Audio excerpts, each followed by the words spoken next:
according to our liberal masters, are indigenous, except us. And we say we are indigenous.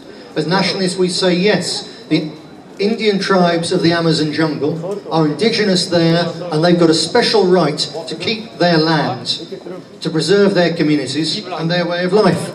We look at a place like Iraq, and we look at places where there's the Kurds and elsewhere the Assyrians, and we say yes, not only have the Iraqis got a right to run their own affairs without being bombed flat by the Americans, but equally within that, the Kurds, the Assyrians, these other groups, these peoples, whether they're nations with a homeland at the moment or without a homeland, every people has a right to its own homeland. And that applies to the people of Europe as well. Because here, the Swedish people, your people, are the indigenous ones. Just as much as in the Amazon jungle, someone with a bone through their nose is indigenous there, so the Swedes, the Swedish people now living in Sweden, have been here since the ice melted. We're just as indigenous, the peoples of Europe, as, say, the Red Indians of North America. The European Union recognises the Maoris of New Zealand as indigenous, even though the historical records show they've only been there for 1,000 years.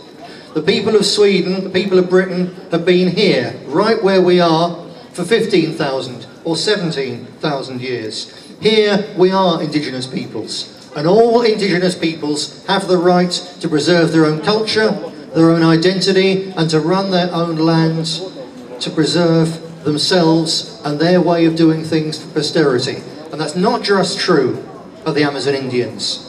It's not just true of the Assyrians. It's also true of the British in Britain and the Swedes in Sweden. Here you are the indigenous. Here you are the Aborigines, and like all indigenous and Aboriginal peoples all over the world, you are under enormous pressure from global capitalism, from the homogenising impact of the big modern world. But don't give up your Sweden.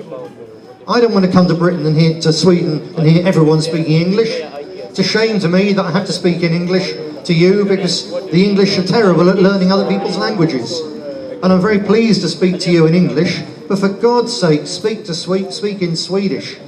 Make sure your children speak in Swedish. Resist any attempt to turn Sweden into some multicultural melting pot like the United States of America, because Sweden is special. It's a wonderful place. Cherish your Sweden. Love your Sweden. And go and talk to the people over there who are the only people who will keep your Sweden Swedish. Thank you.